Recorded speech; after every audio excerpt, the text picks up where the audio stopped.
Bonjour François, Allô Stéphane, ça va bien? ça va très bien toi-même? Très bien, très bien. J'ai, Super. Donc, j'ai t'es en forme aujourd'hui, pas de petits rhumes là, pour t'ennuyer? pas de petit rhume, rien que tout ça. Live and kicking, comme on dit en bon anglais. Excellent, parfait.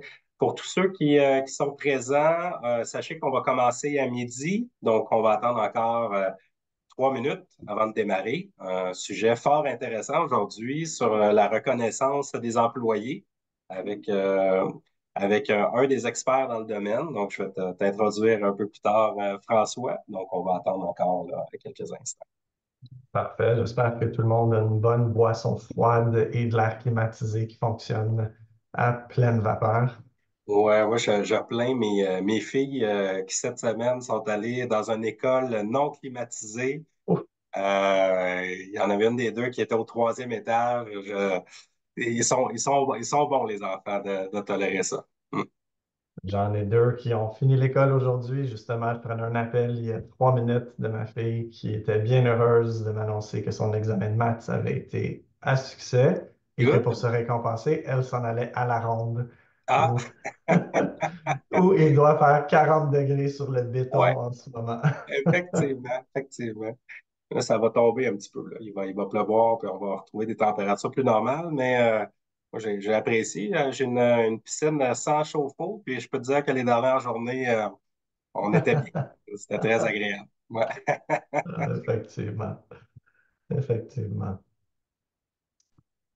C'est dans les rares fois là, que ma femme accepte de venir se baigner quand il fait chaud comme ça. Mm. On en profite pendant que ça passe parce que l'hiver, on se plaint qu'il fait froid, donc l'été, on ne peut pas se plaindre qu'il fait chaud. Exact, exact.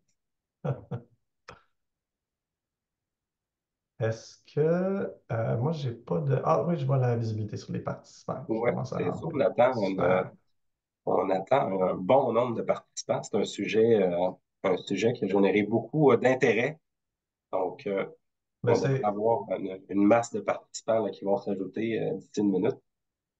c'est d'actualité, hein. On le voit, les taux de désengagement, les taux de départ, ce qu'on appelle quiet quitting, tous les nouveaux termes, tous les termes qui circulent sur l'industrie en ce moment.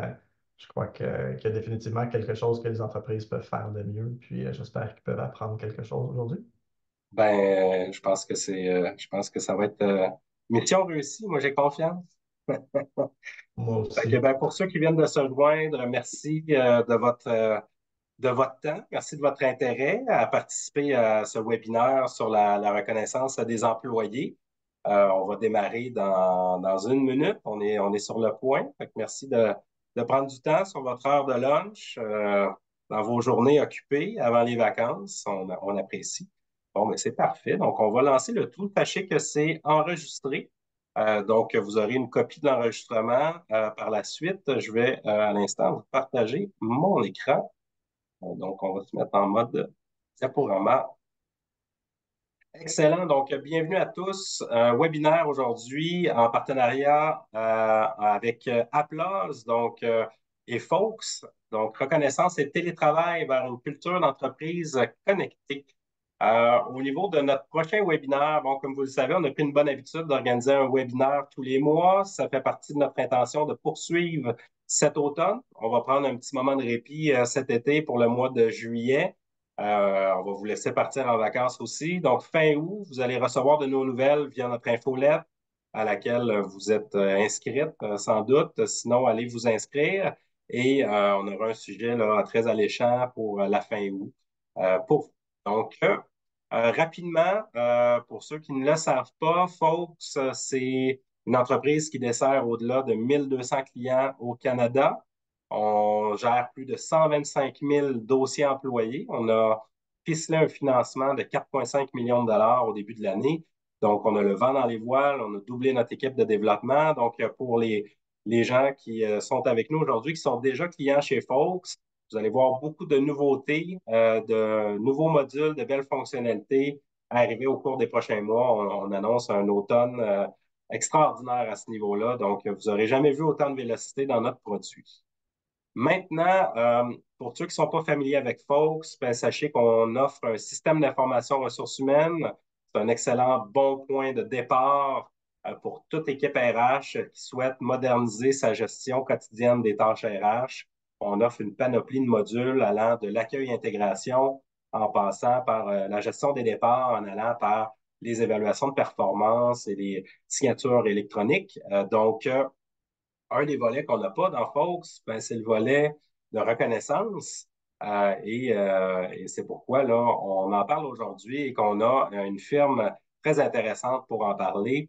Donc, l'agenda, importance de la reconnaissance dans la création d'une culture forte, intégration de la technologie dans les programmes de reconnaissance, comment les gestionnaires peuvent stimuler l'engagement à distance, et enfin des conseils pour combiner bien-être des employés et croissance organisationnelle. Des fois, on pense que les deux vont pas ensemble, mais c'est tout le contraire.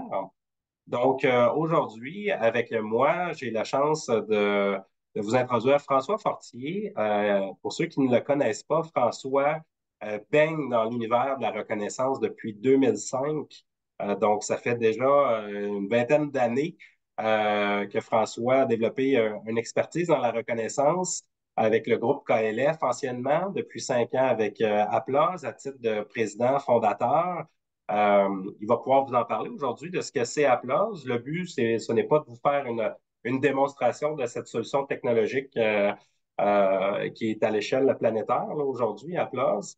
Mais François vraiment maîtrise très bien l'art de la reconnaissance. Donc, François, merci d'être avec nous aujourd'hui. Plaisir, Stéphane, puis tu me vieillis là, avec les dates. Je peux te rassurer, en 2005, j'étais aussi sur le marché du travail. Puis il y en a probablement plusieurs avec nous aujourd'hui. Écoute, je vais te céder les droits pour que tu puisses te présenter, partager ton écran. Donc, Absolument. ça va être C'est bon. capable. Ouais, si vous me donnez juste un instant, je vous partage ça. Puis, j'ai deux écrans, donc vous allez voir ma tête tourner un petit peu. C'est pas que je perds de l'intérêt, c'est que des fois, je me fie à la présentation, mais j'aime ça regarder vous, les gens qui sont ici. Donc, je vais me déplacer. Merci pour la belle introduction, Stéphane. François Fortier, PDG de Applause. Effectivement, j'œuvre dans la reconnaissance et la récompense des employés depuis ce qui semble une éternité. Il va faire bientôt 20 ans. Peut-être rapidement, là, notre historique. Si on retourne 20 ans en arrière, quand on parlait de reconnaissance et récompense d'emploi, on était plus dans le formel, on était plus dans les anniversaires de service, ce qu'on appelle le cadeau employé. Euh, et on a rapidement évolué à travers les années à des pratiques plus modernes, sans rien enlever à la reconnaissance formelle. La reconnaissance informelle est devenue plus accessible et plus disponible, peu importe la taille d'entreprise. Donc, on est aujourd'hui une entreprise de technologie basée à Montréal. On a des clients un petit peu partout à travers le monde, mais on se concentre beaucoup sur l'Amérique du Nord. C'est vraiment notre marché cible. On est une plateforme qui est agnostique à l'industrie. Donc, ça nous permet de recueillir énormément de données sur tous les types d'entreprises qui existent sur le marché qu'on va vous partager aujourd'hui. Vous allez voir, je suis très généreux de l'information, sans jamais nommer de nom. Je vais toujours être plus avenant que de garder de retenue. Donc, n'hésitez pas à me poser des questions à travers la présentation. J'aime ça quand c'est dynamique. J'aime quand je ne fais pas de monologue. J'aime beaucoup mieux le dialogue. Donc, euh, petit topo sur la situation actuelle. Euh, Vous le savez sûrement, c'est peu élogieux, le sentiment d'appréciation, le sentiment de reconnaissance, le sentiment d'engagement des employés je ne veux pas paraître pessimiste, il n'est pas en déclin, mais il est certainement stagnant à un niveau qui est inquiétant pour les entreprises. Euh, Nous, on pose énormément de questions aux employés de nos clients à travers des sondages, puis on utilise aussi de la donnée tiers qui est disponible à travers nos industries. Puis on voit des tendances où les employés se sentent présentement désengagés, sont plus à l'affût des offres d'emploi, sont présentement un petit peu moins connectés à leur culture d'entreprise. Puis on a vu beaucoup d'évolutions durant la pandémie, puis c'est jamais vraiment revenu au niveau où on était. Puis c'est d'ailleurs une des raisons que Stéphane m'a contacté pour faire pour la conférence aujourd'hui.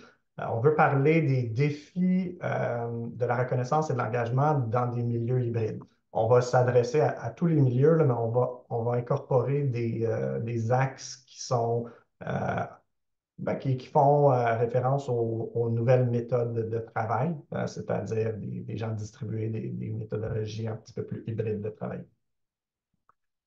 Qui dit désengagement dit coût réel, coût tangible, coût mesurable. Sans tomber dans les détails, là, ici, on a une présentation qui est agnostique à l'industrie. Donc, on prend tous les employés, peu importe leur grade, leur échelle salariale, les compétences ou la complexité de formation. Alors, on est capable d'aller beaucoup plus en détail par industrie. Donc, par exemple, dans les industries de services où les formations sont très coûteuses, où l'embauche de candidats est complexe de par les prérequis des postes. Et évidemment, ça augmente le coût de la perte d'un employé ou du départ non volontaire d'un employé.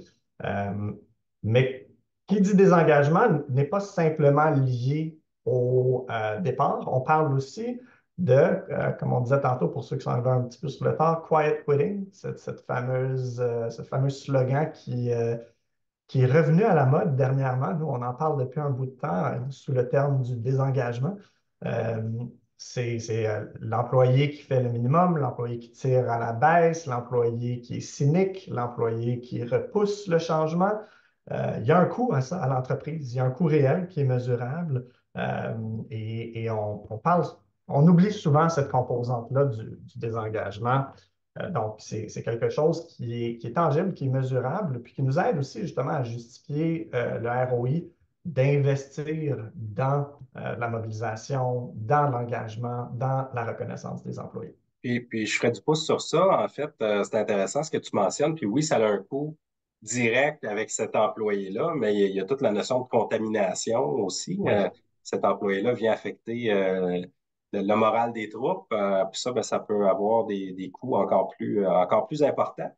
J'en profite aussi pour laisser savoir à notre audience que n'hésitez pas à nous poser des questions. On a une section qui s'appelle Q&A. Donc, posez vos questions tout au long de la présentation. François est en mesure de répondre tout au long de la présentation. Donc, gênez-vous pas. Merci. Et oui, merci du rappel. Pour revenir sur ce que tu disais, on présente ici les grandes lignes, les comportements qu'on peut déceler ou qu'on peut percevoir chez les employés désengagés, hautement ou activement désengagés, versus à l'autre extrême, les employés hautement engagés. On, Toute entreprise, tout gestionnaire, puis même tout employé désire davantage travailler avec des gens qui sont vers le spectre engagé et hautement engagé. Tout le monde aime avoir des collègues de travail agréables, qui sont mobilisés, qui sont mobilisants, qui sont plaisants, qui font de l'entraide, qui acceptent les défis, euh, qui deviennent des ambassadeurs de l'entreprise pour attirer d'autres gens mobilisés. Mais comme Stéphane disait, tout à l'inverse, les gens qui sont activement désengagés, c'est souvent des pommes pourrites qui peuvent contaminer d'autres collègues dans l'entreprise. Puis quand on voit les gens qui sont partiellement engagés, les gens du milieu, les indécis, dépendamment de la quantité de gens hautement versus activement désengagés, ça peut tirer d'un bord ou l'autre. Donc, c'est important de contrôler ça, c'est important de le mesurer, puis c'est important d'être délibéré dans notre stratégie de mobilisation d'employés pour tirer la couverte de notre bord, pour aller vers l'engagement, pour que les gens se sentent heureux, se sentent reconnus, se sentent appréciés, qu'ils se présentent au travail avec un désir de contribuer davantage. Donc, surtout dans le vif du sujet, l'importance de la reconnaissance des employés. dans la construction d'une culture d'entreprise forte. Commençons par le commencement. Il y a vraiment deux grands types de reconnaissance. On a la reconnaissance formelle, on en a parlé rapidement tantôt. On parle d'anniversaire de service, on parle de bonus, on parle de vacances. Euh, c'est des reconnaissances qui sont définies, qui sont attendues et qui sont tangibles. Oh, Stéphane, vas-y avec ta question. Oui, absolument. Ben, juste pour pas que tu m'oublies, mais on va lancer 4 petits sondages aujourd'hui. Et Oui. le premier, c'est sur l'importance de la reconnaissance. Fait qu'avant que tu donnes des Des pistes? réponses ou que tu influences le public, que dirais-tu qu'on lance le sondage? Allons-y. Puis, dans la question du son, est-ce que je dois me retirer de Non, la... non, Non? absolument pas. Absolument pas. Tu ne verras pas les résultats, par exemple. Donc, je vais prendre le temps de les donner. Donc, je vais lancer la question. En fait, c'est quelle forme de reconnaissance trouvez-vous la plus efficace pour renforcer l'engagement des employés dans votre organisation? Donc, formel, des bonus, vacances, anniversaire de service. Informel, des félicitations publiques, des récompenses pour les efforts ou encore une combinaison des deux. Donc, on a les réponses qui s'accumulent. On a à peu près 70 là, des réponses obtenues. Je laisse encore 5 secondes.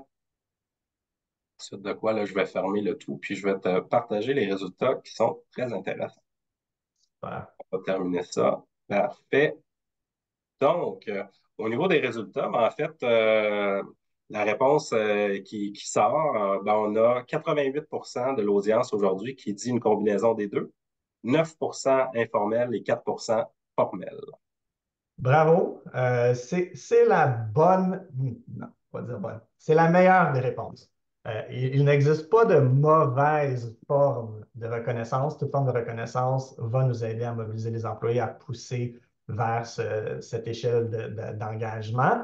Euh, Comme on disait, historiquement, la reconnaissance formelle, ben, elle est plus simple.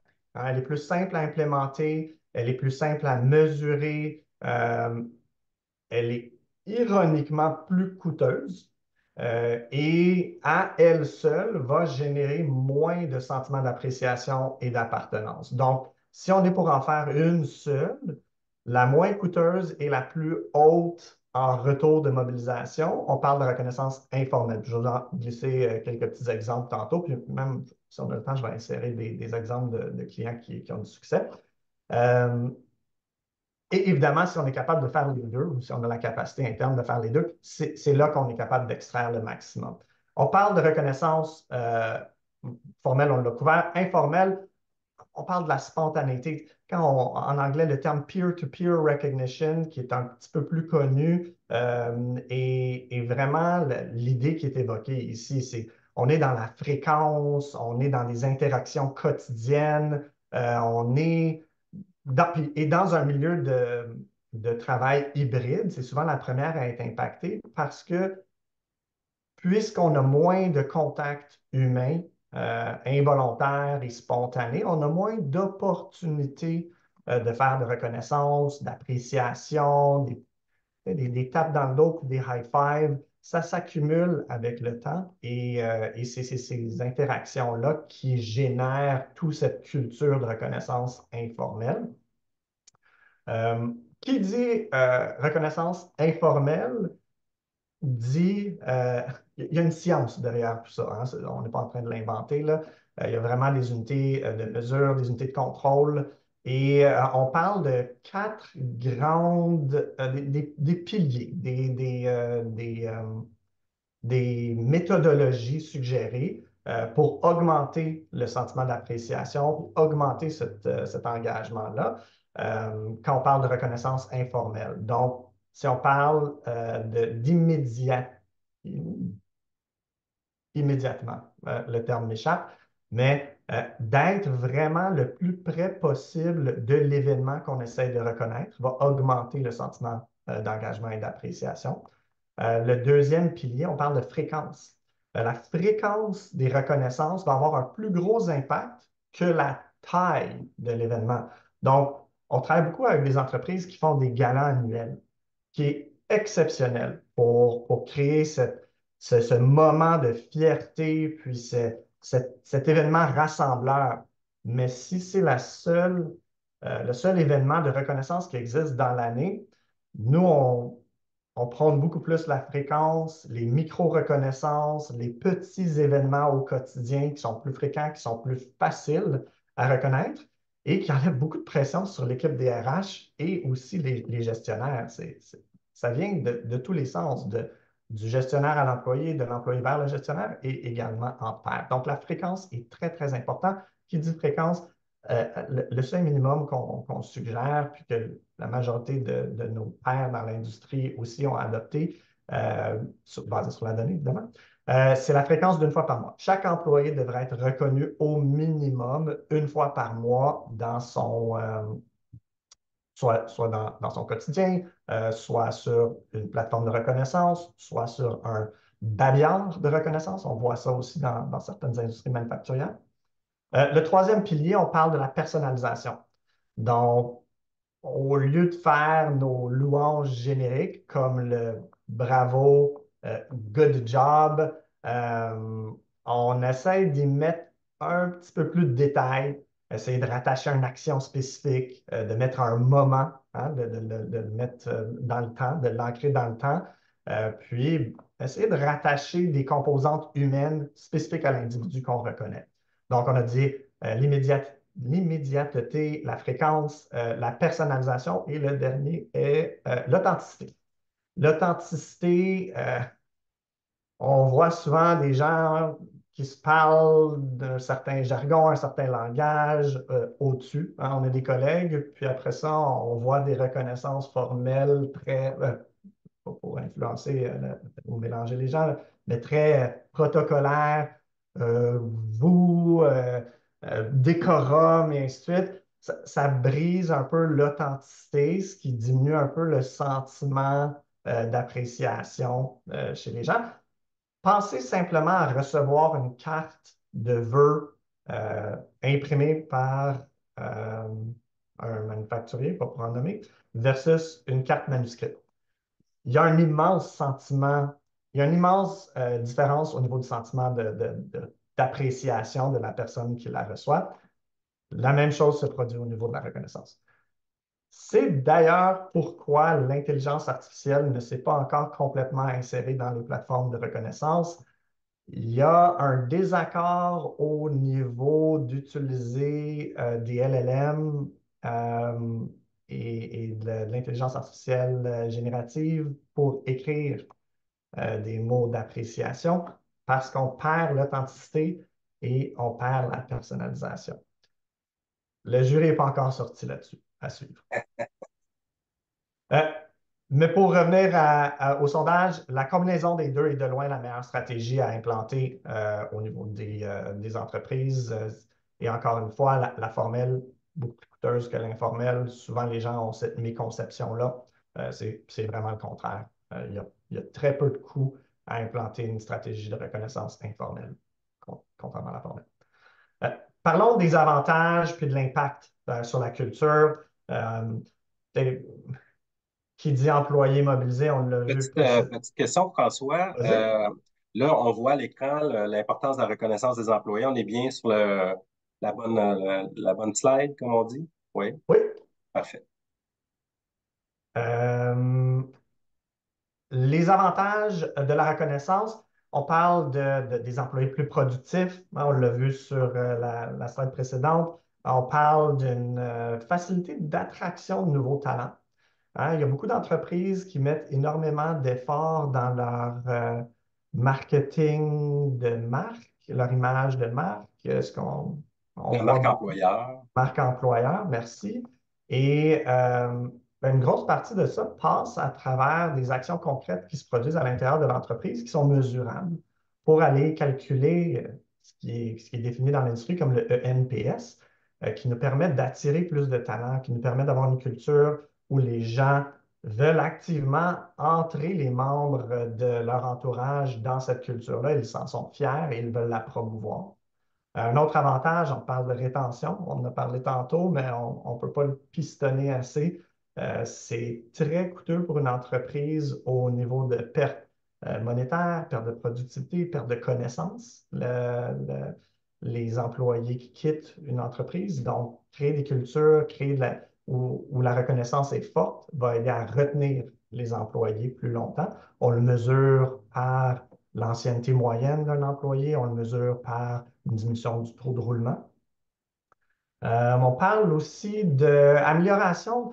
On a beaucoup d'unités de mesure de productivité, puis de rentabilité, mais on parle aussi d'un côté humain ici. On parle de gens, on parle d'employés qui sont plus heureux au travail, on parle d'employés qui sont moins absents, qui sont plus enclins à aider et à supporter des initiatives d'entreprise. Donc, c'est vraiment ce qu'on appelle un win-win au niveau de l'entreprise et des employés. L'entreprise gagne des employés plus performants en investissant dans une culture de la reconnaissance et les employés sont plus heureux.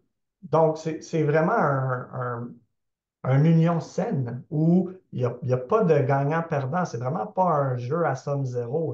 C'est 1 plus 1 égale 3, pour donner un exemple cliché Moi, ici. ce que je trouve intéressant, puis que je remarque du côté de Folks, on a cette culture-là, justement, de souligner les bons coups depuis longtemps. Euh, on va professionnaliser cette approche-là, mais maintenant, ce que je peux dire, c'est que tous les nouveaux employés qui joignent les rangs chez Fox, c'est quelque chose qu'ils remarquent rapidement dans les premières heures, les premières journées, les bons coups, la quantité de bons coups donnés, le plaisir qui vient avec ça. Tu sais, les clins d'œil, les images, les GIFs et autres. Euh, fait que tu parles d'employés heureux, ben, je pense que, tu sais, effectivement, là, c'est quelque chose qui crée beaucoup de communication informelle là, dans l'entreprise. Absolument, puis c'est tangible. Comme tu viens de le dire, Stéphane, les gens le ressentent. Et c'est polarisant. Les gens sont attirés vers ça. L'exemple typique, c'est dans la rue, si quelqu'un vous sourit, naturellement, l'être humain, plus souvent qu'autrement, va sourire en retour. Donc, c'est comme un effet de levier où plus on en a, plus on a d'appréciation, plus on a ce sentiment de communauté, plus les gens veulent investir dans la communauté et redonner davantage pour la protéger, la supporter. Donc, c'est vraiment un effet boule de neige. Et l'inverse est également vrai. Donc, attention. Euh, Peut-être pour donner quelques chiffres, là, on en parle sur la slide subséquente, là, mais je vais vraiment marteler la science derrière les théories qu'on évoque ici. Euh, dans les entreprises qui favorisent grandement la reconnaissance et où les employés se sentent mobilisés, euh, Gallup, pas Applause, Gallup, l'Institut Gallup, a mesuré une augmentation de la productivité allant jusqu'à 29%. Pour tous les gestionnaires et entrepreneurs qui sont présents sur cet appel, faites 1,29 multiplié par vos unités de productivité que vous mesurez et vous me direz si vous aimez le résultat. Deloitte, par exemple, Deloitte mesure la diminution du taux de roulement chez les entreprises hautement mobilisées où la reconnaissance est au cœur de leur stratégie. Ils voient une diminution de 31% de diminution au niveau du taux de roulement. Euh, Évidemment, qui dit taux de roulement, on parle ici du taux de roulement involontaire et non volontaire, non des mises en pied pour raisons économiques. Et chez Et, Applause, et donc là, c'est ce que je comprends, c'est si on parle d'un taux de roulement habituel de 18 ben là, c'est une réduction de 31 que tu as mentionné du côté de Deloitte de ce 18 là. OK. exactement. Ce qui est quand même un chiffre considérable là, quand on considère la perte de productivité, le temps de recrutement, le temps de formation, c'est des coûts très, Très très tangible. impressionnants. Ouais. Très tangible. On a euh, un calculateur de retour sur investissement sur notre plateforme. Puis souvent, les gens nous challengent sur les chiffres, puis on leur montre la méthodologie derrière. Puis effectivement, plus souvent qu'autrement, on est on évalue en dessous du vrai coût du taux de roulement. Les gens oublient rapidement tous les coûts reliés au roulement. Puis évidemment, ben, le bonheur au travail. Le bonheur au travail, tout ce catalyseur de productivité, ce catalyseur d'attraction et de rétention de nos talents. Chez Uploise, on le mesure. Évidemment, c'est une de nos valeurs clés. Et on est capable de montrer jusqu'à 86 d'augmentation du bonheur au travail chez les employés. J'ai une Oui, question, François, une question de l'audience, super intéressante. oui, Fait que j'espère que tu as pris un bon café, là, que tu es bien allumé. Question concernant l'engagement et la reconnaissance. On dispose, dans leur cas, d'Office Vibe oui. dans leur structure, mais comment motiver les gestionnaires à donner du feedback et à utiliser l'outil quand il est déjà difficile d'avoir leur retour sur des sujets plus opérationnels? En gros, comment faciliter la fréquence des retours pour les aider? C'est une excellente question. Et il y a quelques méthodologies qu'on va toucher dans la présentation un petit peu plus tard, mais je peux peut-être en glisser un mot. Communication. Communication, ouverture. euh, Allons même en amont de ça. Formation. Formation des gestionnaires. Les gestionnaires, au moment d'un lancement d'un outil de sondage, d'un outil de mobilisation, de reconnaissance, peu importe, ils doivent comprendre pourquoi l'entreprise utilise cet outil-là ou désire implanter cet outil-là et comment cet outil-là impacte leurs mesures de performance. Parce que les gestionnaires sont, on va se le dire très honnêtement, surmenés. Généralement, on en pèle davantage dans leur champ qu'on devrait. Et à un moment donné, ils ne savent plus où donner. Tout ce qu'on est capable de si on est capable de faire le lien direct entre l'outil et un des KPI sur lesquels ils sont mesurés, tout à coup, on voit le taux d'implantation puis le taux d'utilisation, d'adoption augmenter. Par la suite, communication, communication et communication. Dans vos conseils de direction, est-ce que vous parlez des résultats de sondage? Est-ce que vous utilisez certains départements qui ont des résultats de sondage plus élevés pour essayer de coacher et d'élever les autres départements qui ont des résultats de sondage moins élevés? Donc, de vraiment implanter le sondage et ses résultats au niveau des comités de direction va montrer l'importance que l'entreprise accorde à ces résultats-là. Puis aussi, je dirais, de poursuivre ces bonnes pratiques-là avec les employés, parce que le taux d'adoption au niveau des gestionnaires est souvent fonction et résultat du taux d'adoption des employés. Donc, si les employés, au même taux que les gestionnaires, ne voient peu ou pas de valeur à répondre à ces questions-là ou ne voient pas comment l'impact de leur feedback est appliqué au niveau des décisions organisationnelles, ne prendra probablement pas le temps de répondre ou va nous donner des réponses un peu génériques, le simple clic, clic, clic. Donc, de partager les résultats sur un babillard, un fil d'actualité, d'en parler dans les one-on-one. Je sais que c'est des sondages anonymes, donc on en parle en large. L'équipe pense que as-tu des pistes, les impliquer dans les décisions hein, qui en sortent, qui découlent des résultats. C'est effectivement toutes des meilleures pratiques.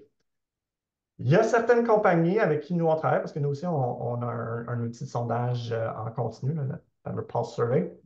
Il y a certains clients qui mettent les résultats de sondage dans les objectifs de performance de leurs gestionnaires, voulant dire que les gestionnaires, un de leurs KPI sont mesurés sur les résultats. Personnellement, je ne crois pas que c'est la meilleure pratique. Je crois que la participation au sondage devrait faire partie des KPIs, mais pas nécessairement le résultat direct. Il faut équiper les gestionnaires à travailler mieux avec leurs employés, basé sur les résultats. Ce n'est pas tous les gestionnaires, quand on pense aux jeunes gestionnaires qui sont en train de monter rapidement dans les échelons des entreprises à travers le départ des boomers et des générations, sont pas tous formés, sont pas tous équipés à être des gestionnaires mobilisants. Et c'est grâce aux sondages et aux données qu'on va pouvoir les aider et faire des partenariats avec d'autres gestionnaires, le body system, excusez-moi, je n'ai pas le terme en français qui me sort, et aussi des formations. Donc, j'espère que j'ai répondu un petit peu à la Ben, question. écoute, je pense que oui. Je pense que c'est une excellente réponse. J'aurais rajouté à ça même le volet gamification. C'est certain que quand on ne dispose pas d'outils, c'est plus difficile à mettre en place. Euh, Puis c'est probablement quelque chose que tu vas parler tout à l'heure, la gamification, mais euh, justement, il y a possibilité bon, tu sais, puis là, évidemment, j'ai l'exemple d'Applause en tête, là, mais on peut donner des points, des cartes cadeaux à nos employés pour tu sais, souligner des bons coups, mais comme propriétaire d'entreprise, comme haute direction, bon, on peut également souligner des bons coups à nos gestionnaires qui, eux, ont donné des bons coups. Fait que, on peut embarquer dans un système de gamification là, qui est intéressant. Euh, Toujours pour revenir à nos sondages, François, bon, tu as parlé beaucoup du retour sur investissement, des façons de le calculer, etc. Fait que j'étais curieux qu'on interroge notre audience justement par rapport à une question sur le ROI. Qu'est-ce que tu en penses? C'est un bon moment? Allons-y. Oui, parfait. Donc, dans quelle mesure comprenez-vous le retour sur investissement ROI des pratiques de reconnaissance des employés dans votre organisation? Donc, tu sais, c'est actuellement, là, selon ce que vous faites, est-ce que vous avez l'impression de très bien être capable de calculer le ROI assez bien, peu, pas du tout. Donc, curieux de vous entendre. Pendant qu'on tabule les réponses, Stéphane, tu as absolument raison. Un outil de ludification, qui est le terme Mhm. français de OK. gamification, pour accentuer la participation au sondage quand on voit qu'il y a une fatigue de répondre au sondage, c'est un très, très bon outil euh, qui existe dans certaines plateformes pour le C'est, fun. je vais me coucher à moins niaiseux, ludification, intéressant. Puis, on a eu les réponses là, des participants. En fait, c'est difficile hein, à quantifier le ROI. Là, ce qu'on voit, c'est que il y a 47% de l'audience là, qui ont répondu peu. Donc, nous avons une idée générale, mais sans données précises. Il y en a 30% que c'est pas du tout, qui ne le mesurent pas le ROI dans leur pratique de reconnaissance. Et on a 23% là, que c'est assez bien ou même très bien. Fait qu'on a finalement, grosso modo, là, 75% des gens qui soit ils vont à tâtons ou encore pas du tout. Je pense que ton calculateur, justement, je l'ai mis dans le chat. Ça peut être une bonne première piste, en tout cas, pour essayer d'aller se rapprocher d'une quantification. Puis c'est un très bon pont vers notre prochaine question.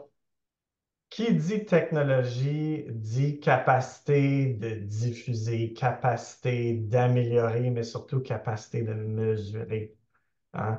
Avec la donnée centralisée dans un seul endroit, c'est beaucoup plus simple de montrer à son gestionnaire, à son directeur des finances, regarde l'investissement qu'on a fait dans tel outil de reconnaissance génère tel rendement. On parle de diminution d'absentéisme, on parle de diminution du taux de roulement, on parle d'augmentation de la productivité, on parle de facilité de trouver des candidats à la nouvelle embauche. Ce sont tous des unités de mesure qui vont nous aider à mettre des chiffres tangibles sur la reconnaissance ou la valeur d'investir dans de la reconnaissance et des récompenses. Donc, rapidement, l'évolution, on en a glissé un mot, l'évolution des programmes de reconnaissance. Historiquement, on était plus dans le formel, dans les anniversaires de service, dans les reconnaissances qui étaient attendues des employés. Puis, nous, on l'a vraiment vu, on l'a vécu, ça fait 20 ans qu'on est là-dedans. Euh, Initialement, c'était seulement les grandes entreprises qui étaient capables d'investir dans des plateformes euh, pour faciliter la reconnaissance informelle. Donc, pour inciter, pour rappeler, pour créer des nouveaux comportements. On parlait de centaines de milliers de dollars, là. Il y a des très grandes plateformes qui existent sur le marché qui sont là depuis 30, 40 ans, qui ont évolué avec le temps, mais qui étaient first movers, qui sont rentrés dans l'industrie et qui s'adressent aux entreprises Fortune 500, mais c'est des plateformes très coûteuses, des plateformes qui ont des coûts d'instanciation énormes, des coûts, des dépenses minimum annuelles, et ça ne démocratisait pas l'opportunité d'implanter des plateformes de reconnaissance. Donc, par la suite, SaaS est devenu un terme beaucoup plus connu et une méthodologie beaucoup moins coûteuse à l'entrée pour les entreprises d'implanter de la technologie. Et c'est là qu'on a vu des entreprises comme Applause prendre avantage de ça, puis de démocratiser la reconnaissance puis la mobilisation des employés en offrant des plateformes à petits coûts où il n'y a pas de barrière à l'entrée, où on paye seulement pour ce qu'on utilise, ce qui a vraiment permis de commencer à mesurer davantage. Puis on voit la quantité de données dans les dernières années par rapport à la mobilisation explose. Il y a beaucoup plus d'entreprises, de PME qui implantent des plateformes de reconnaissance d'employés et de mobilisation qu'on le voyait historiquement, de par la technologie qui est rendue maintenant beaucoup plus accessible, mais deux, aussi l'évolution de la technologie. On est rendu sur des téléphones mobiles, on est rendu sur des babillards numériques dans les entrepôts. C'est pas tout le monde qui est assis devant un ordinateur, puis il était temps que la technologie rattrape cette réalité-là au niveau de créer ces moments de reconnaissance-là. Puis, Il y a quelque chose qui m'avait frappé. vas-y. Là, je vais dans un champ gauche, là, François, mais tu m'avais déjà dit que chez Applause, vous promettez à vos nouveaux clients, clients satisfaits ou argent remis, là, à l'intérieur de 90 jours. Là. Donc, ça, c'est très rare qu'on voit ça, mais justement, tu sais, des fois, c'est l'œuf ou la poule. Hein. On se dit, ouais, mais c'est beau, mais tu sais, là, je vais investir. Est-ce que je vais vraiment avoir des retours? Est-ce que je vais être capable de calculer la ROI? Ben, dans votre cas, 3 mois, vous jugez que c'est une période qui déjà, on peut évaluer des résultats. Là. Absolument. Euh, merci, merci du tuyau, j'apprécie. Mais oui, la technologie nous permet de mesurer rapidement l'impact. Je veux mettre en garde. On a beaucoup de clients qui viennent vers nous très tard dans leur euh, Parcours. Mm. parcours de désengagement. Et tout comme quelqu'un qui est en surpoids, ça n'arrive pas du jour au lendemain. C'est des courbes, hein. Il faut prendre le temps d'évaluer, de mettre en place, de changer les mauvaises pratiques, de créer la nouvelle culture. C'est pas du jour au lendemain. Mais ce qu'on est capable de montrer, c'est qu'en dedans de 3 mois, on va bouger l'aiguille. On va aider les mesures de reconnaissance, de culture, de mobilisation, d'engagement à se déplacer dans la bonne direction. On arrête la vapeur et on la retourne. Notre promesse à nos clients, c'est que dans les 3 premiers mois, on est capable de faire un impact. Hein? Donc, c'est un peu pour ça qu'on dit, ben, si on n'est pas capable de vivre notre promesse, ben, vous avez le droit de quitter, puis on vous redonne tout votre argent. Euh, à ce jour, on n'a pas Oui, encore eu c'est ça. personne Là, qui fait c'est ça. enregistré, hein? Fait que pour ceux tu vas être très au mot, François. Ouais. J'adore. Euh, Peut-être si on peut continuer, Ben oui. exemple d'outils et de technologies. Évidemment, je vais faire mon bon PDG puis vous parler d'Uploz, mais il existe plusieurs outils. On a des outils pour, on en parlait tantôt, célébrer les anniversaires de service, célébrer plutôt, communiquer et favoriser la culture. On parle ici des outils qui sont plus fréquents dans les environnements hybrides. Mais aussi, dans les environnements de travail, on pense qu'il y a beaucoup d'entreprises qui utilisent des plateformes comme Slack, comme Teams, des plateformes de communication qui permettent de vivre notre culture de manière numérique. Il y a des plateformes de reconnaissance et de récompense, des outils de sondage, hein, Office Vibe en étant un, et des outils pour, comment on dit ça, des outils de défis pour créer des défis culturels, puis de mieux-être, de bien-être, des plateformes un petit peu plus axées sur le bien-être émotionnel, physique et psychologique des employés. Ma suggestion est d'essayer de trouver une plateforme qui, représente le mieux vos désirs organisationnels et qui en englobe le plus possible dans une seule plateforme. Ça va diminuer votre coût, hein, votre tech stack va coûter moins cher. Deux, d'utiliser une plateforme qui s'intègre avec votre SIRH. Donc, personne aime gérer de la donnée La fameuse d'entretenir. déduplication d'informations, là. Mm. Exact, exactement. Et trois, ben, il y a un grand avantage à avoir toutes nos données de manière centralisée. Alors, ça nous permet d'extraire beaucoup plus de valeur, d'extraire beaucoup plus de insights par rapport au partage, aux interactions, aux communications qui existent sur nos plateformes. Donc, peut-être tu pourrais en rajouter un autre, quelque chose qui est mobile, qui représente bien votre culture. On pense toujours Ah, ben nous, on travaille tous du même bureau. Oui, mais est-ce que tout le monde est dans le même bureau? Dès qu'il y a un deuxième étage, il y a un delta de culture. Est-ce qu'il y a un entrepôt annexé au bureau administratif? Si oui, ça se peut qu'il y ait deux cultures décentralisées. On essaie de briser ces silos-là avec un outil centralisé de communication qui est réaliste. Si on a des employés sur la route, on a des départements un petit peu partout à travers la province ou le pays.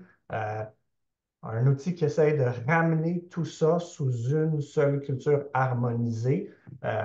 Ça amène énormément de valeur aux entreprises, puis les employés gagnent en sentiment C'est une notion d'appartenance. qu'on passe pas souvent. On a beaucoup parlé là, tu sais, avec le travail hybride, le télétravail, les employés à distance. On a souvent la dichotomie d'employés au bureau versus à distance, mais même tu sais, au bureau, il peut y avoir différentes cultures selon, comme tu disais, ceux qui sont sur la route, ceux qui sont dans différents établissements. Fait que ouais, c'est intéressant. Et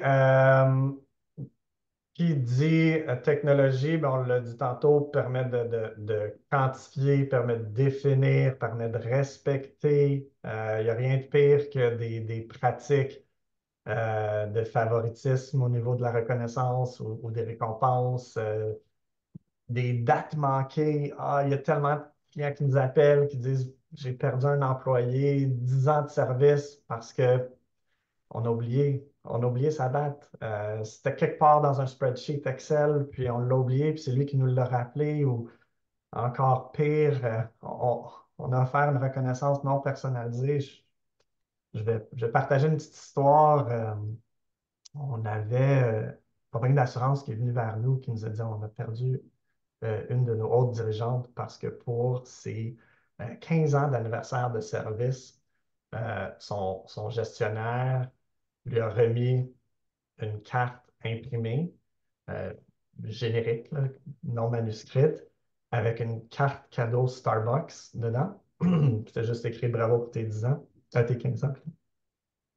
Et la gestionnaire en question ne buvait pas de café. Ça faisait 15 ans qu'elle travaillait au bureau avec son collègue. Tous les jours, il aurait pu remarquer qu'elle n'avait jamais un café en main. Donc, c'est des petites choses comme ça, des attentions personnalisées. La technologie nous permet de tout recréer ça dans un environnement contrôlé où on n'oublie personne, on respecte la personne, les paramètres de personnalisation de chaque personne, c'est défini, il n'y a pas d'inéquité, c'est vraiment démocratisé, puis évidemment, c'est mesuré. Euh, Peut-être je pourrais vous partager une histoire de succès. On a ici des chiffres je vous ai partagé Gallup, puis j'ai partagé Deloitte, mais on a une belle petite compagnie. Puis je ne la nommerai pas, là, mais c'est un de mes dadas. J'adore des histoires de succès. On a une entreprise de logiciels basée à Montréal. Pas qu'on est voisins, mais on a un sentiment de communauté puis d'appartenance. Puis on aime les voir fleurir. Euh, Ils sont venus vers nous avec un défi assez grand. Je ne le définirai pas trop par respect pour eux, mais il y avait je vais dire, une décentralisation de la culture de l'entreprise. Il y avait beaucoup de silos dans l'entreprise. Chaque département gérait un petit peu son micro-environnement, puis il n'y avait pas trop de collaboration, puis il y avait même beaucoup de compétition interdépartementale pour des ressources, pour du temps, pour des budgets, pour l'attention des hauts dirigeants. Et ils nous ont partagé ce défi-là. On s'est assis avec eux, on a fait un plan de déploiement, on les a accompagnés dans le déploiement, on a fait beaucoup de coaching à leurs équipes. Et il y a peut-être 2, 3 mois, leur directeur de compte, je m'assois sur les QBR, souvent les Quarterly Business Review, puis il partageait l'histoire de succès. Puis j'en ai pris note, là, j'aurais peut-être dû l'écrire quelque part, mais je vais avec ma mémoire. De mémoire, ils ont été capables d'augmenter de 17% leur productivité. Ça, c'est en heures facturables. On parle d'une entreprise de technologie qui vend des heures facturables. Donc, 17% d'augmentation de la productivité sur un investissement de, je pense, ça aurait coûté 6 000 pour l'année avec nous. C'est très peu pour dire que la technologie est vraiment là pour pour aider, pour amplifier, pour accélérer toutes ces pratiques-là. Puis on n'est pas obligé d'utiliser la technologie. Je veux vraiment être clair. Il y a des entreprises qui se débrouillent super bien sans technologie. Dépendamment de la taille aussi, c'est beaucoup plus facile pour des très petites entreprises de ne pas avoir recours à la technologie. Mais la technologie, elle n'est peu coûteuse maintenant.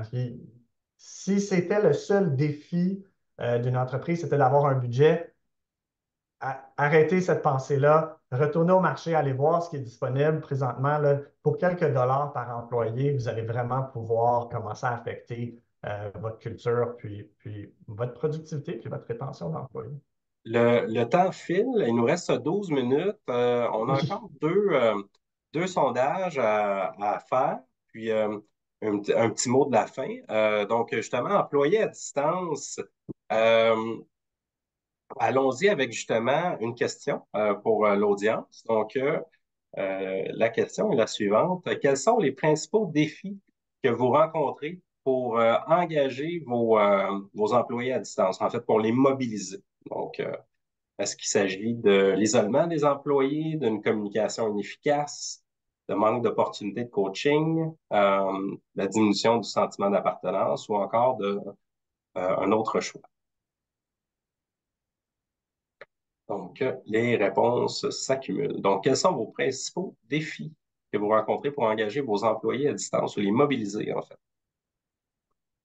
Je vais laisser 5 secondes. Très moderne comme question. Il y a 5 ans, on n'aurait pas posé cette question-là.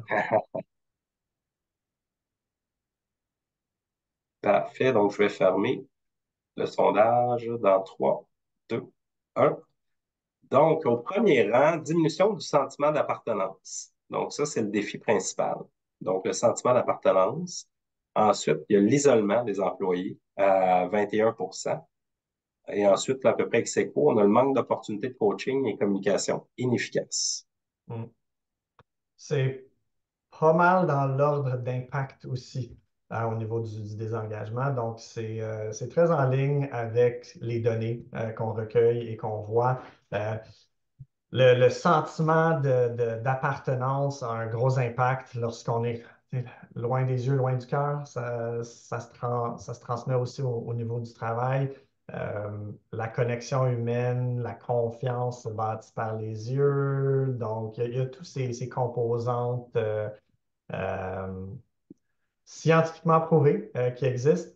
Euh, les avantages économiques sont immenses pour les entreprises. Le désir d'autonomie et de flexibilité des employés est immense, mais ça ne peut pas juste être du upside. Il y a aussi du downside qui est que les gens se sentent un petit peu plus isolés, hein. Il y a une difficulté de communication, les opportunités de coaching sont abaissées. Donc, toutes des bonnes réponses. Merci tout le monde d'avoir partagé votre feedback. Si on peut parler de stratégie d'engagement, puis je vais faire un pont avec la question qui a été posée tantôt.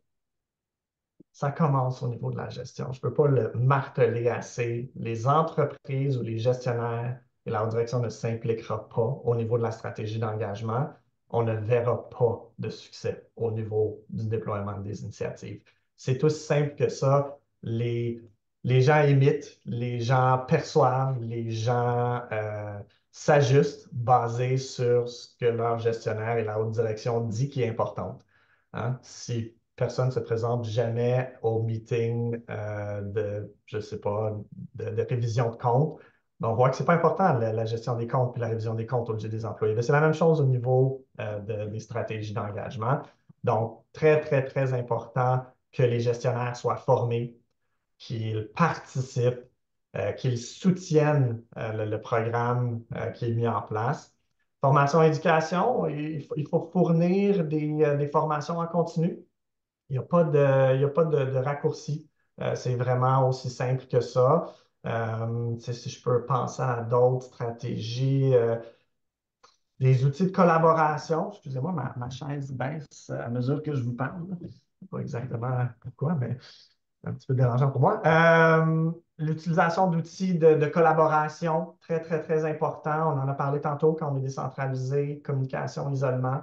Donc, Slack, Teams, Applause, des outils de centralisation, tous des outils pour capturer le feedback, hein, comme Office Vibe, comme Applause, comme Worktango. Il existe des très, très bons outils sur le marché, très peu chers, pour aller capturer la voix, puis mesurer, puis impacter l'engagement. On en a parlé beaucoup, je vais le redire. Les opportunités de briser les silos dans l'entreprise, c'est un des premiers défis qu'on essaie d'adresser. Puis c'est tellement important si on veut vraiment commencer à avoir cette centralisation-là de la culture.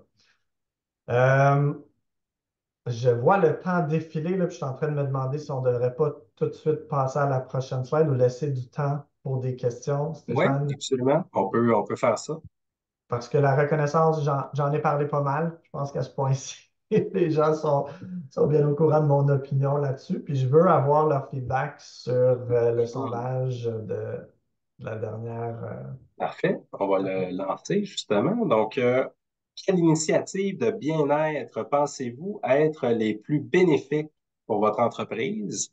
Donc, les programmes de santé et de bien-être, exemple yoga, fitness, alimentation saine, flexibilité et autonomie au travail, programme d'assistance aux employés, les fameux PAE, opportunités de développement personnel et professionnel ou encore autre choix.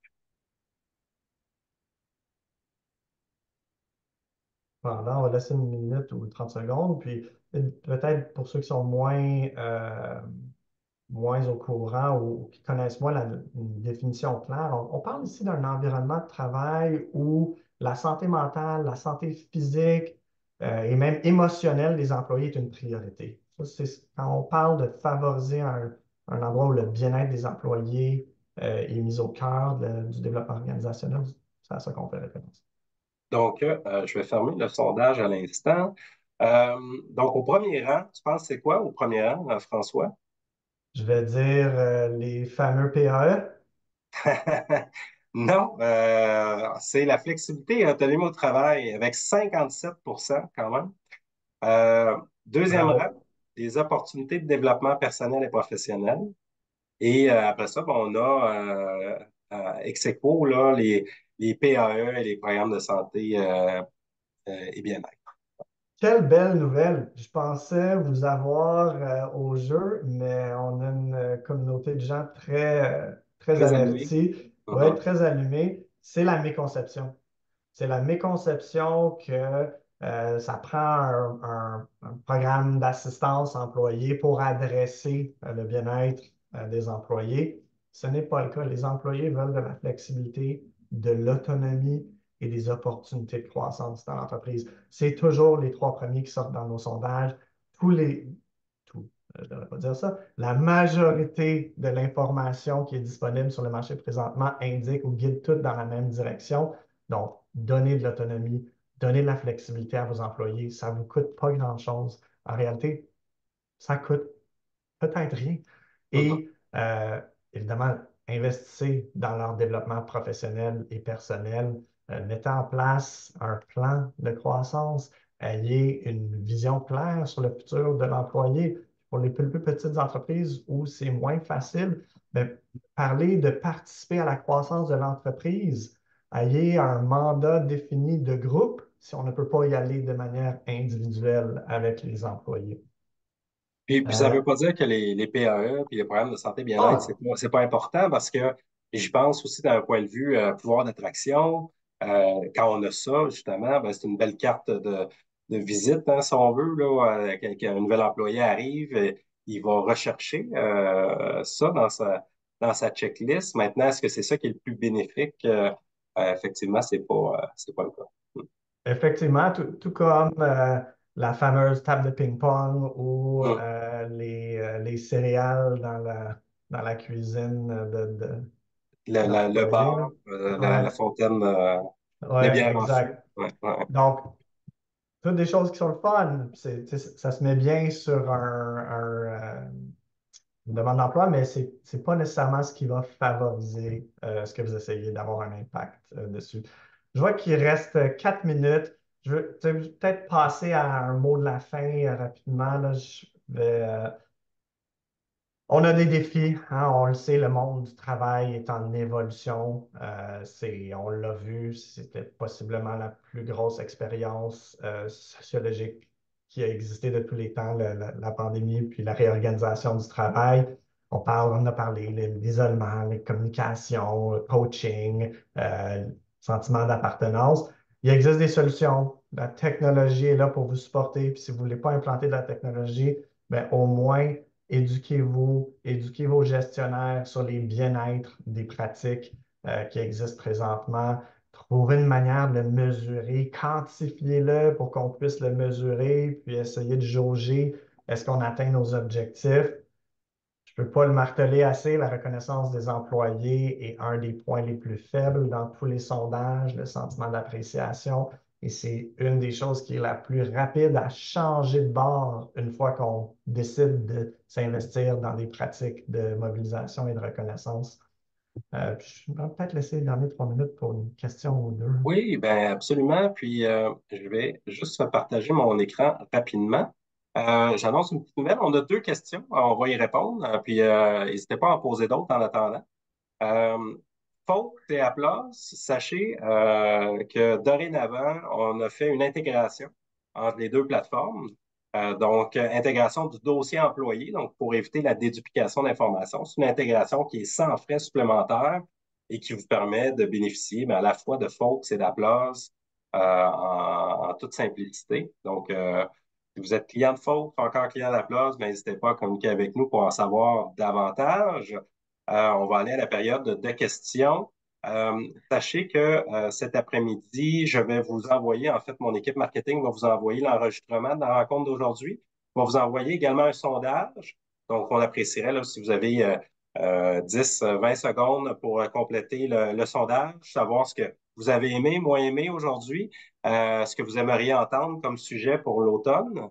Et on va y aller justement avec les questions. Donc, on avait une question qui est voyez-vous un bénéfice à utiliser des plateformes de reconnaissance pour une entreprise de moins de 10 employés, dont 80 sont à temps plein et en présentiel? Je vais, je ne prêche pas pour ma paroisse, mais je vais dire que non. Je pense qu'à cette taille-là, les défis de mobilisation, de communication, d'appréciation sont beaucoup plus petits. Surtout si vous travaillez tous dans le même environnement, l'opportunité de se reconnaître, l'opportunité d'entendre les bons coups, parce qu'une chose qu'on a peut-être passé vite dessus ou que j'ai peut-être oublié de mentionner, c'est que la reconnaissance entre pairs retire la pression sur le gestionnaire de tout voir, de toujours être présent, de toujours être l'initiateur de la reconnaissance et de la mobilisation dans un environnement de 10. Et on a déjà été là, on était cette entreprise-là. Je crois que ce n'est pas nécessaire. Vous pouvez encore vous en tirer avec du très informel, du on se lève, on se fait un high five. Ça va probablement être plus authentique à votre culture. Si jamais vous en avez besoin d'une, appelez-nous. On a une tarification très favorable pour les startups. Sinon, on avait un commentaire là, qui est la flexibilité et l'autonomie au travail est perçue comme une forme de reconnaissance de la part de l'employeur à l'égard des employés. Maintenant, on ne donne pas d'autonomie quand on ne reconnaît pas les compétences d'un employé. Évidemment, on parle de matrice de compétences, de plan de carrière, de faire confiance à son personnel aussi. Je ne sais pas si tu avais un commentaire à ajouter sur ça. 100% d'accord. Et finalement, on avait... Ah, c'est intéressant. Avez-vous des outils pour faire venir les employés au bureau plus souvent, comme nous proposons un horaire flexible et offrons le télétravail? À ce sujet-là, je vais te laisser répondre, mais j'ai des pistes de solutions aussi. Euh, c'est tellement personnalisé à une culture, c'est dur à répondre. C'est cette fameuse question, quelle couleur je devrais acheter mon auto? Ça nous prend un diagnostic de votre entreprise. On aime parler avec les entreprises, connaître leur culture pour leur donner des pistes de réponse un petit peu plus détaillées. C'est sûr que des initiatives pour montrer la valeur d'être en personne serait probablement la première raison. Il n'y a rien de pire que de faire venir un employé au travail qui passe la journée sur des Zooms. Il y a un petit peu une perte de cohérence, hein, de montrer pourquoi, reconnaître et récompenser les bons comportements, essayer de renforcer ces habitudes-là. Toutes des petites pistes. Stéphane, je vais te laisser le Oui, micro. Tu ben, sembles en avoir fait, effectivement, ce que j'avais en tête, ben, premièrement, de sonder ses employés, hein, donc savoir qu'est-ce qui, eux, les mobiliserait à venir plus souvent au bureau, ou qu'est-ce qui ferait la différence, ou qu'est-ce qui déplore dans le fait de venir au bureau. Un de ces points-là que de notre côté, on a vu, c'était avec le travail hybride, télétravail, les gens se sont aménagés des beaux espaces de travail à la maison, double, triple écran, etc., des bureaux qui s'élèvent. Et là, ben, quand ils arrivent au bureau, ben, souvent, ils n'ont pas un bureau dédié, ont pas, ça prend du temps à configurer leur station de travail, etc. Fait que, c'est le genre d'élément qui peut être regardé. Il y a des fournisseurs québécois comme G5 qui permettent de réserver son bureau à l'avance. Donc, tu sais que quand tu vas te présenter au bureau, tu vas avoir un espace à titrer. Donc, ça t'évite des mauvaises surprises. Donc, c'est toutes des petites idées. Il est déjà 1h02. On va laisser tout le monde filer. Merci énormément, François, pour ton temps, plaisir. pour les bons conseils aujourd'hui. Puis, merci à tous là, d'avoir pris 1 heure avec nous aujourd'hui. Donc, on se revoit fin du mois d'août. Bon été, tout le monde. Bonnes vacances. Merci tout le monde de votre attention. Puis n'hésitez pas à me contacter sur LinkedIn. Merci. Ça Au marche. revoir. Au revoir.